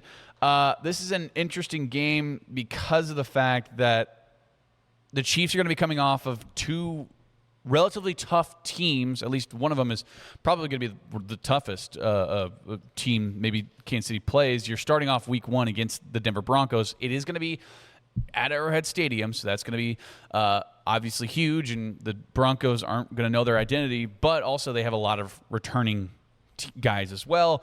Colts have a lot of returners too. The Dolphins, virtually a complete overhaul. Jeff Hafley comes over as the offensive coordinator from the Green Bay Packers. Now he's the head coach of the Miami Dolphins, and they got rid of essentially their I won't say three best because Devon Achane is in there, and Devon Achane was really good last year. But they got rid of Tua. Tua Tagovailoa is now Tua turn the ball over, as Sean likes to call him. Now with the Atlanta Falcons, battling in that QB room, but probably going to go to Michael Penix Jr. They did bring in Malik Willis. Malik Willis only started one game last year, but I think it was a nice little roll of the dice. Also, you're bringing in Jeff Hafley as he was the Green Bay offensive coordinator. Jeff Hafley knows what Malik Willis has in store, right? And Malik Willis is not better than Jordan Love. But what they saw out of him last year, I think it's enough for the Miami Dolphins to potentially roll the dice. And they also got him for a relatively cheap price as well, too. So you have the potential to have a starting caliber quarterback get you at least over the 7-win hump. I know 2 years ago they had 8 wins. Last year they had 7 wins. At least try to get them to a winning record. Who knows how that's going to work out. But they are losing their top 2 wide receivers from last year. And I guess you can say top 2, but in reality, their top 1 and then what should have been their top 2 guy in Tyreek Hill. Tyreek Hill not coming back to the Dolphins. He's a free agent right now. Jalen Waddle winds up going over to the Denver Broncos. Waddle was their leading receiver by a long shot last year. 910 yards, 6 touchdowns, 64 receptions. Devon Achane, by the way, led the team in receptions. So they are bringing back Devon Achane. That's important to note. I'll get to him in just a second. But they are losing Tyreek Hill. Tyreek Hill only played in 4 games last year before kind of a devastating injury. Really just awful stuff. I mean, that was a really gross one. So hopefully, I really do hope that Tyreek Hill finds his way back onto a football field at some point. Who knows? Maybe it could be with the Kansas City Chiefs. Who knows? Question mark. I would be okay with that if you get him for a good price. But like I said, Jalen Waddle no longer there. Their leading receiver back from last year is their running back. And again, they used Devon Achane quite a bit in the passing game. Also bringing back Greg Dulcich, I believe is how you say it. Dulcich, I think is how it's pronounced. He's their tight end. Had 335 yards last year, 26 receptions, 1 touchdown, really kind of a serviceable tight end. They also drafted a tight end out of Ohio State, a really nice draft pick there. Got a couple of really nice, I think they got 3 wide receivers in this draft, one from Louisville. They also got a nice cornerback out of San Diego State, I know. He's from Hawaii originally. But they are bringing back Malik Washington, who played in 17 games last year, 317 yards, 3 touchdowns, 46 receptions. Not necessarily a number 1 guy, but he's going to have to be. Right? I mean, you're looking at this wide receiver room and you're saying, all right, well, I guess it's got to be him. Right? They're also bringing over Jalen Tolbert, who had a very nice career over with the Dallas Cowboys. So that'll be interesting to note. But Devon Achane really is going to be the head of the snake when you're talking about kind of what this offense is going to be running through. Devon Achane last year, 238 carries, 1,350 yards, 5.7 yards per carry. That actually led the NFL in terms of yards per carry. So, really, I think if you're Jeff Hafley, I think you have to look at what you have right now, which is a unproven quarterback in Malik Willis. Not a lot of receiving options, at least on the outside, with, obviously Jalen Waddle, Tyreek Hill's no longer there. You have some tight ends who are going to be nice. They have a good tight end room. But your number 1 wide receiver right now is going to be Malik Washington. Who the hell is Malik Washington, right? 335 or 317 yards last year. Not a great number 1 guy that you're really going to want. But Devon Achane, like I said, led the team in receptions last year. Did a lot of great stuff out of the receiving game as a running back. 488 yards, 67 receptions, 85 targets. So doesn't drop the ball a lot. 4 receiving touchdowns too. So the ball is going to run through Devon Achane. Now, when you look at their defense is not good. Actually, I'll continue on this just because of the fact that they did get Caden Proctor. So that's going to shore up a lot of their stuff, at least on the interior offensive line. Probably going to slide Caden Proctor in at that like right guard position. Their left guard, not good. Gave up 8.5 sacks last year. But they're bringing back virtually everybody except for their right guard spot. So Caden Proctor is going to slide in there more than likely, because I think they gave up 38 sacks last year. It's not really what you want if you're an offensive line. So we'll certainly see how Caden Proctor winds up doing this year. I think he's going to be really, really good. You remember when he stole like $1 million from Iowa? That was insane, right? He transferred from Alabama to Iowa for a spring. They gave him $1 million in NIL, and then after the spring was over, transferred back to Alabama. I mean, just insane stuff. So shout out to Caden Proctor, man, just stealing money from the Hawkeyes. In terms of their defense, again, not necessarily the best defense. Jordan Brooks was a nice linebacker from last year. 183 total tackles, 13 TFLs, 3.5 sacks. A nice serviceable linebacker. I want to say he made the Pro Bowl last year too, so that's nice. But they are losing Minkah Fitzpatrick, and as we know, Minkah Fitzpatrick is getting older. We know this, but still 82 total tackles last year. He had a sack, 4 TFLs, wound up with an interception too. So that's no longer going to be the case over there. In terms of completion percentage in their defense, they had a 72% completion rate against their defense. That was dead last in the NFL. Their defensive backs, their linebackers, whenever they're in coverage, they allow a lot of passes to be defended. Now, or to be caught, excuse me. Now, when you look at their pass rush, it's not necessarily where you probably want that to be as well. And they're losing Bradley Chubb, who was their sack leader. He had 8.5 sacks last year. He kind of came off that edge, obviously. 8 TFLs, 8.5 sacks. Like I said, he had 47 total tackles, but a really nice player in Bradley Chubb, obviously by way of the Denver Broncos, had a great career with Denver, comes over to Miami, has a great career there, but now he's no longer there. So they're really going to have to shore up some different things, at least on the edge, by losing Bradley Chubb. So, again, when you look at this Miami team with the new, obviously, roster overhaul, with the quarterback room, which is Malik Willis, who's unproven, Quinn Ewers, unproven. Is Zach Wilson still there? Is he still hanging out with the Miami Dolphins? I mean, I don't know. Who cares, right? Because he's going to be the third string guy. But really, they don't have a lot of options in terms of proven. He's not there anymore. Okay. Oh, it's no, Sanson? Saints. Oh, he's with the Saints. Okay. Zach Wilson was the Saints. Fair enough. They don't have a lot going on at the quarterback position. Now, Jeff Hafley knows how to play with Malik Willis. He's probably going to be that number one guy. But again, he needs some players to get the ball to. You can't rely entirely on Devon Achane. He's a very good player. Obviously, like I said, led the league in yards per rush last year, also led the team in receptions last year for the Miami Dolphins. He was really the only bright spot that you saw out of the Miami Dolphins team last year, led them to 7 wins. So I think with a worse quarterback, and I'll go ahead and say that, I think he's a worse quarterback. I mean, you look at what Tua did last year. 20 touchdowns, 15 interceptions, right? Not a lot of help in terms of the offensive line.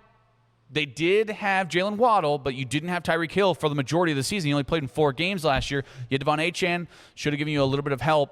Tua Tagovailoa is a bad quarterback. I think Malik Willis, in terms of experience, he's right there. I mean, he's Tua 2.0 just as a righty. So we'll certainly see. But again, with Jeff Hafley, and Jeff Hafley actually came out in a press conference, said that he was actually going to be calling the plays. They are bringing over the Texans' old offensive coordinator as the Miami Dolphins' new offensive coordinator, whose name is escaping me right now, but he was the offensive coordinator for C.J. Stroud in those first 2 years. So that's interesting to note. But again, Jeff Hafley is going to be the one calling the actual plays, kind of like Andy Reid over in Kansas City, where they're bringing in Eric Bieniemy. Eric Bieniemy is going to be implementing some stuff, but Andy Reid is the one calling the plays. That's the same way that it's going to be going down in Miami, where Jeff Hafley is going to be the one calling the plays. So again, complete overhaul. Mike McDaniel's no longer there. It's going to be tricky to see kind of what to expect out of this Miami Dolphins team. I'm not expecting a lot of good things out of this Miami Dolphins team. They have a lot of young talent, especially down low, in the trenches on the defensive side of the ball. But again, you're losing Bradley Chubb, you're losing Minkah Fitzpatrick. Those are two guys who you kind of looked at as the leaders of that defense for the Miami Dolphins. Jordan Brooks, not Jordan Woods. Jordan Woods is the it's Karl Anthony Towns' wife. Jordan Brooks, he's really going to be that leader on the defense, and you think he'll probably be able to step up. Led the team in tackles last year, 3.5 sacks, 13 TFLs. Impressive stuff by Jordan Brooks.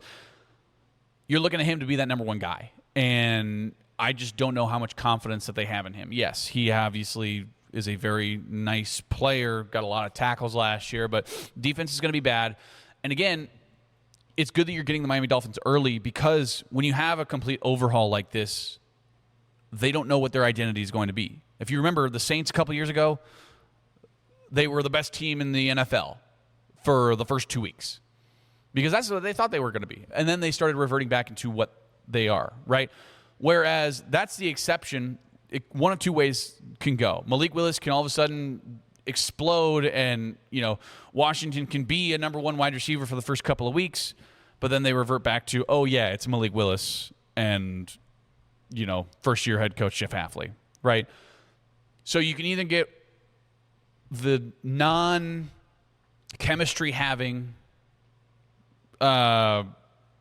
version of this Miami Dolphins, or you can get maybe lightning in a bottle Miami Dolphins. So this is one to keep an eye out for, because of the fact that it's in Miami. You have a new head coach. A lot of people can rally behind that, right? So it'll be interesting to note and interesting to see kind of how everything shakes out there in Miami. But that's week 3. Tomorrow I'm going to be breaking down the Raiders, the Las Vegas Raiders. That's going to be week 4 for this Kansas City Chiefs team out in Las Vegas, playing against Fernando Mendoza or Kirk Cousins. We don't know. Who knows? Could be Kirk Cousins. But hey, after this, going to be talking to some more KU football players, Blake Herold, Connor Stroh, and Jalen Todd. I got some exclusive one-on-one interviews with those guys as well. So be sure to stay tuned here on KansasNation.com. Welcome back into Rock Chalk Sports here on ESPN Kansas City and KansasNation.com. Daniel Courtwright here. Sean Kellerman is out for the rest of the week, but I'll be taking you through the rest of the week. Be sure to be on the lookout for a bunch of TBT coverage going on tonight. And check out KansasNation.com at 8 o'clock tonight, because you'll be hearing play-by-play coverage brought to you by Pat Strothman and me. I'll be on the sideline doing a little bit of reporting as well. Hey, you know the feeling. The fieldhouse gets loud. The chant starts low, and the Jayhawks bring the energy. That's Lawrence. Ameritrust Credit Union thinks your money deserves that same feeling. A team in your corner that's pulling for you, win or lose, season after season. Financial well-being isn't just something that they offer. It's why Ameritrust Credit Union exists. First car, first home, first business, whatever's next in your money story, they're right around the corner at 6th and Wakarusa here in West Lawrence. Real people making real decisions locally. It's Ameritrust Credit Union, the official well-being partner, the official financial well-being partner of the University of Kansas. Stop by the branch or visit Ameritrust.org, federally insured by the NCUA. Hey, got a chance to talk to one of the guys that was at Big 12 Media Days, Blake Herold, interior defensive lineman. Kind of a surprise from last year. Kind of emerged after we thought it was going to be essentially just a law firm fest with Dunn and Withers. Blake Herold kind of emerged as one of the best defensive tackles for Kansas, and now he's going to be back with a vengeance this year. So let's hear my conversation with Blake Herold. Guys, Daniel Courtwright here with Kansas Nation. We're at the Good Games Meet the Team Tour event at the KU Indoor Facility, and right now I'm sitting next to Blake Herold, interior defensive lineman for the University of Kansas. Blake, wanted to start off here. I mean, we're at the Good Games Meet the Team Tour event. Just talk about how cool this is for the community. It's great to just see all these kids out here, see all the players just interacting with these kids and their families. It's just a great opportunity to kind of meet the community and kind of see what's going on, and they get to come in, experience being with the players and doing football drills and all that cool stuff. So it's great. Absolutely. I remember being one of those kids too, man. And really? Brandon McAnderson somewhere over there, like that I saw him. Like that was when I was a kid. Like Brandon McAnderson is what these kids are to you. So that it's really cool. Obviously, this event is incredible, and shout out to Zarif Hawk for setting this up and the Good Game. Blake, wanted to talk to you about Big 12 Media Days. You were down there. in Frisco, Texas. And, that's kind of an indicative of what your role is going to be this year. I mean, you were one of those top 5 guys they wind up sending. And if you look at what happened last year, right, you had DJ Withers, Tommy Dunn, you kind of emerged to the top and were really dominant. I mean, talk about, the new role, I guess, that you kind of see yourself fitting into this year, whether it be leadership-wise, whether it be on-field or whatever that is. Yeah, for sure a bigger role than last year, I would say. I mean, I kind of used last year to propel myself into the position I'm in now. But for me, yeah, it's being a leader for our D-line, specifically D-tackles, but also our defense, just kind of taking over that role. Being somebody that can get on guys, being somebody that can correct things and lead stuff, that's kind of been big for me. I mean, it helps our team tremendously, but I've also seen it help me so much. It kind of helps me take the next step in my game just by being able to help other guys achieve what they're trying to do. So I'm always putting the team first, then it's your teammates, and then yourself, because, I mean, team success, then individual success just follows. So yeah. I think it's really important for me to just take this role and kind of run with it. Yeah, well, especially because there's so many new guys, new faces on the D-line, I mean, on defense kind of in general, right? I mean, have you been kind of taking some guys under your wing maybe and trying to, kind of show them the ropes a little bit? Yeah, for sure. New guys we brought in. Trey, I mean, he's a vet. Iman, also a vet. But younger guys like Jabril and Kevin Otis, I've been kind of taking them. We were doing extra stuff, extra lifts or walkthroughs, whatever they need help on, just kind of taking them and then shedding some wisdom, I guess, whatever wisdom I could give them from my old age at 20. But whatever wisdom I'm able to shed on them and kind of help them become better football players, just so that we can win football games at the end of the day. So. Yeah, absolutely. And, I mean, talk to me about David Booth Kansas Memorial Stadium, because you're seeing the construction going on right now. I mean, you obviously saw the old one, and now, I mean, to me, growing up as a Kansas fan, this is something that I never even imagined would be possible. I mean, just talk about the resources and everything that's being put into the football program. Yeah, no, it's top tier. I'd put it up there with the best in the nation for sure, especially once this thing is completely done with the stadium. But facilities, stuff that we're in daily, like the meal rooms, weight rooms, locker rooms, is top notch. I mean, I'm so blessed to be here, and I'm so blessed to be able to see the transformation from the old weight room, locker room to what we got going on now with all this brand new stuff. It's kind of crazy to just kind of sit back and look at. So I think I need to do that more, probably just go out there and look at kind of what we've built here. Yeah, soak it in a little bit, right? Yeah, I mean, you guys are really the kind of the beginning of it. You know, you guys are a part of each stepping stone to get to where it is right now. What can Jayhawk Nation expect from Blake Herold on the field this year? Just to be energetic when I'm out there, for sure. I mean, trying to be energetic to my teammates, all that kind of stuff, but also just playing hard, physical. I mean, that's kind of my brand of football is hard-nosed ball. Yeah. So I'm going to run to the ball. I'm going to hit people. That's just kind of what I do. So. Yeah, absolutely. Well, I really appreciate your time, man. Thanks so much. I'll let you get back out there, but good luck this season. Yep, I appreciate it. Thank you. That was my exclusive interview with Kansas defensive tackle Blake Herold, as he's made available at the Good Games Meet the Team Tour. Really awesome event going on out there at the KU indoor facility. It was so much fun to be out there. Also got a chance to talk to a transfer coming over from the University of Texas, Connor Stroh. Got to talk to him a little bit about how he's settling in here at Kansas. Also, some interesting barbecue takes from Connor Stroh. I'll let you listen to that as well. So here's my conversation with new offensive line transfer from the University of Texas, Connor Stroh. Hey, what's going on, guys? Daniel Courtwright here with Kansas Nation. We're here at the Good Games Meet the Team Tour at the indoor facility here at the University of Kansas. A great community event put on by the Good Game. Really awesome stuff going on. And right now, I'm sitting next to Connor Stroh, transfer offensive lineman. As I've been made aware, you guys were running the agility drill, but it's gone a little awry, if I'm not mistaken. So originally, it was supposed to be, ladders, and then you weed through the cones, and then you throw a ball through the net. We just had kids start going to the net, so we're like, okay. All right, It's a throwing the ball station now. It's not an agility station. Hey, fair enough. Well, really appreciate your time, man. Obviously, a really cool event that we got going on here with the Good Game. Talk to me a little bit about coming to Kansas. Obviously, you transfer over from Texas. I mean, talk about a football powerhouse, but coming to Kansas, I mean, Lawrence, I absolutely love it, but what was that process like in terms of entering the transfer portal and winding up here in Lawrence? So, the transfer portal was pretty stressful, and my idea was I want to get it done as quick as possible. And so I was like, if I'm going to get all the right signs for a place, I'm not going to hesitate. I'm just going to I'm just gonna go there. And I visited Kansas, and that ended up happening. It was my only visit, and I committed, and I've loved it ever since. Lawrence is really different than Austin, but I love it. It's not as chaotic, a lot less traffic. Yeah, which is nice. Yeah. But I got here and I saw the facilities. And I'm like, man, these are really similar to Texas facilities. I'm like, wow. So I was impressed. But I've had a great time here in this town, in this program.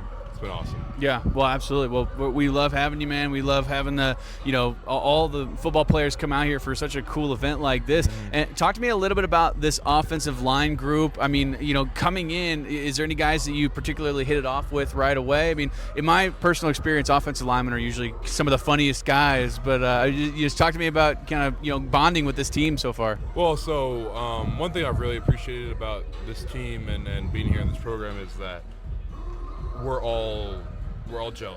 Like, there isn't a guy on the offensive line where it's been like, oh, I don't really identify with him. I don't really want to. No, every single guy on the line I found a connection with. I found an ability to communicate, and they've all been so welcoming, which has been really helpful in this transition. But no, it's a great group of guys, and I'm excited to see what we're going to do. Yeah, absolutely. And new guy to you, but old guy to us, Andy Kotelnicki, obviously coming back to Kansas. This is his first year back after going over, having an extended stay out there at Penn State. Talk to me about playing in that style of offense, because as Kansas fans know, and I'm sure Penn State fans know, maybe a lot of national people know, it's a lot of fun to watch. Yeah. So, Coach K came in and he's already made a significant impact on the program. We're doing a lot of things his way now, which has been awesome to see. We're hitting a lot of football early on, which has been awesome for me coming in as a transfer. I'm going to have to learn his new playbook. He kind of forced it into me. We've done so much football stuff at this point where it's like, man, I already know the playbook. I already know what we're doing. And he's got such a fun playbook too. Yeah. I can't tell y'all everything, but yeah, don't give too much away. Yeah. He's got a lot of fun stuff cooking up and behind the scenes, and but no, he's we're ready. But I think he's going to have a really good, positive impact. Yeah. Well, we're very excited to see it. Obviously, we love Andy Kotelnicki in his time here, and welcome him back with open arms. Connor, wanted to ask you, obviously coming over from Austin, I'm sure there's some good eats down there, but new town here. What's your favorite go-to restaurant so far? So, a shout out here, Lulu's Latin Food. Oh yeah, that's the first time somebody said that. It's been my most consistent restaurant here. I go there at least once a week. Okay. Great. First of all, great food, but also great staff there. So if you're in Kansas, if you're in Lawrence, go there. Okay. They've got really good people there. Interesting one. Yeah. Now, question for you, because you went to Texas. Mm-hmm. This is very important. Texas barbecue or Kansas City barbecue? Have you had Kansas City barbecue yet? It's been a long time. I was in Kansas City a long time ago, but I barely remember the barbecue. But nothing's better than Texas barbecue. Oh, come on. This may piss people off, but come on. Oh, man. This is not an argument. Oh. This is not an argument.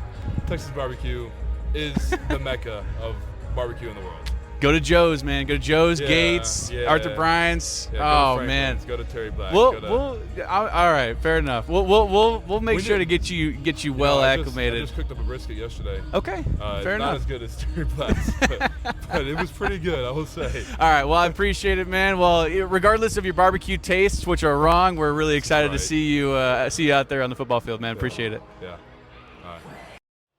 That was my conversation with Kansas offensive line transfer Connor Stroh. Hey, I also got a chance to catch up with a returner, one of a fan favorite, Jalen Todd, returning as Kansas's starting cornerback, primed to have a big year. Let's hear what I talked to Jalen Todd about at the Good Games Meet the Team Tour.